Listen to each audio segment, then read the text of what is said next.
Yes, karibu sana mtazamaji wa Gift Online TV. Karibu mwanamichezo mwenzangu popote pale ambapo unatufuatilia. Tuyatazame yale ya kimichezo ambayo yametokea katika kona mbalimbali za kimichezo ndani na nje ya Tanzania, na hususan katika kombe la dunia mwaka 2026. Kwa hivi sasa mambo yanaendelea kuwa pambe sana, na kwa siku ya leo baada ya kile kilichotokea jana katika mchezo kati ya Australia na Argentina, ilikuwa ni furaha sana kwa Argentina kuondoka na ushindi wa mabao 2-0, na mabao 2 yaliyoipa ushindi timu ya taifa ya Argentina dhidi ya Australia ni zawadi ya kuzaliwa kwa Lionel Messi, anatimiza umri wa miaka 39 siku ya kesho Jumatano.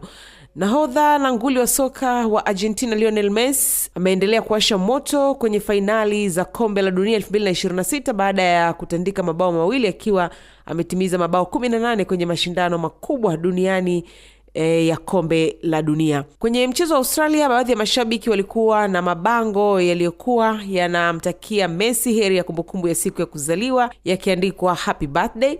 Mbali na bango la kumtakia heri ya kuzaliwa Messi, kulikuwa na bango lililoonyeshwa na shabiki bibi mzee wa Argentina ikiwa na maandishi ni shabiki wa Messi mwenye umri wa miaka 100. Katika mchezo wa jana Jumatatu ambapo Argentina imeichapa Australia mabao 2-0, yote yamefungwa na Messi, ikiwa ni ishara ya kujitakia happy birthday ya umri wa miaka 39 unaotimia kesho Jumatano Juni 24, 2026. Alizaliwa Juni 29, 1987 katika hospitali ya Italiano Garibaldi iliyopo Rosario. Na ukiangalia katika michezo miwili na mabao 5, mchezo wa kwanza alifunga mabao 3 na siku ya jana amefunga mabao 2. Na umri ndo kama hivi, ukiangalia miaka 39 sasa. Nikikumbuka kama kumbukumbu zangu ziko vizuri, fainali za mwaka 2022 alikuwa Messi na Mbappe, na michuano ya mwaka 2022 ya kombe la dunia Lionel Messi alichukua, na mashabiki wengi, watu wengi wapenzi wa mpira walikuwa wanamuombea Lionel Messi achukue lile kombe, wakiamini kwamba anaenda kustaafu, na wakati huo anacheza dhidi ya Mbappe. Wakasema kwamba Mbappe bado ana umri na anaweza akapambania tena kuchukua makombe ya dunia kwa miaka mingine. Kombe la mwaka 2026 Messi anacheza michezo, kwa sasa ana michezo 2, magoli 5. Bado kiwango kiko juu, lakini siku ya kesho anatimiza miaka 39. Kwa wewe Richard, bado Messi ana nafasi ya kucheza michuano ya kombe la dunia ya mwaka 2030, ama inawezekana ikawa ndio mwisho kama ambavyo mashabiki wengi wanaona, na ilhali akiwa na kiwango kikubwa? Kwa hapo naweza nikazungumza vitu viwili, yote mawili yanaweza akawezekana, lakini la kwanza linaweza tukamuona 2030. Kwa sababu gani nazungumza hivyo Stella? Mpira wa miguu au mchezaji wa mpira wa miguu wapo aina mbili. Kuna mchezaji wa kipaji na kuna mchezaji wa mazoezi. Lionel Messi ni mchezaji wa kipaji, na hata 2030 akifanikiwa kucheza kombe la dunia, si kwamba atacheza kama kombe la dunia 2026 au 2022 kama walivyochukua wa Argentina. Kwa sababu gani?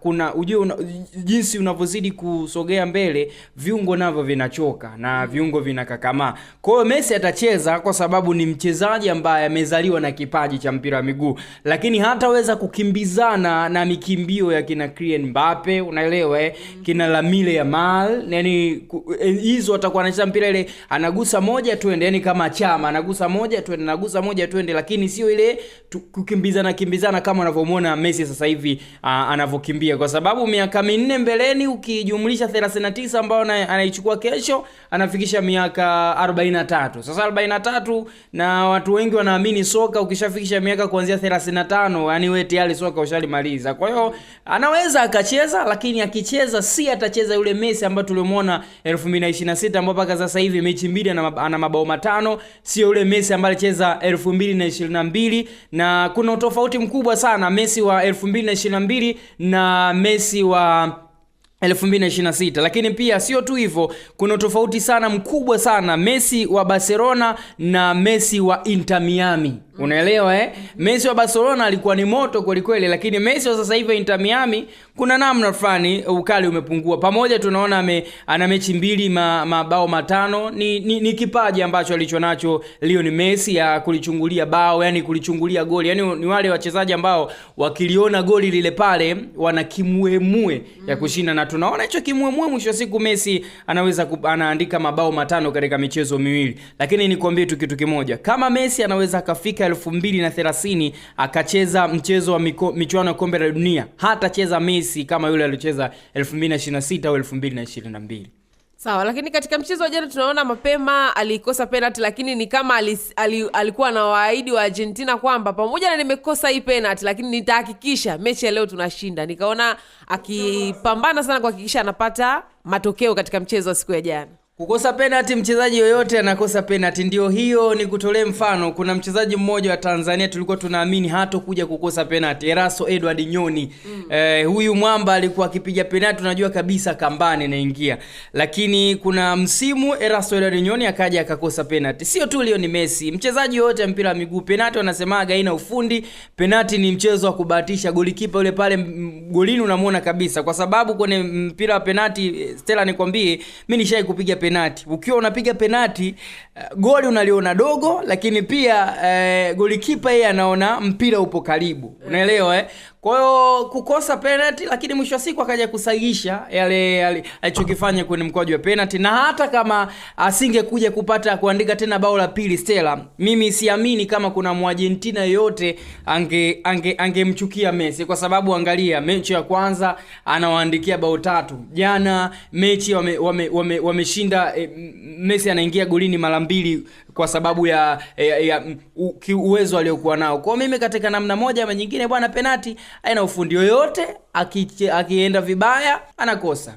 Tukiachana na kombe la dunia, turejea hapa kwetu NBC Premier League. Tumeona mchezo kati ya Azam na Young Africans Jumatano kesho utachezwa, ilhali wametoka kwenye mchezo wa CRDB Bank Federation siku ya Jumapili wamecheza na Azam wamempiga Yanga, kitu ambacho hakikutarajiwa na wengi, lakini ndio hivyo kimetokea. Je, tunamuona Azam akimpiga tena Yanga ama itakuwaje katika NBC Premier League ikiwa Yanga wanautaka ubingwa kwa udi na uvumba? Sio Yanga ya engineer au raisi else ikubali umfunge mara 2 mfululizo. Yani mtu yoyote si akasema kwamba Lichi sio ni shabiki wa Yanga, lakini kwa Yanga ambayo iliyopo sio Yanga ambayo kukubali kumfunga mara 2. Lakini mimi nikwambie kitu kimoja, Stella,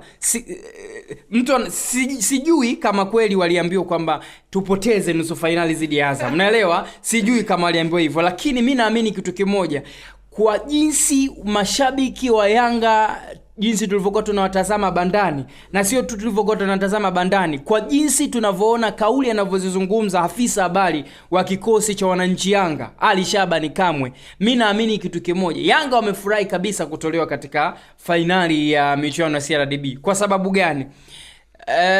Sababu ya kwanza, Yanga akili zake zote ameelekezea ligi kuu. Lakini pia sababu ya pili, mimi ninayoiona labda Simba ni ya moto. Unaelewa Simba nao ni ya moto.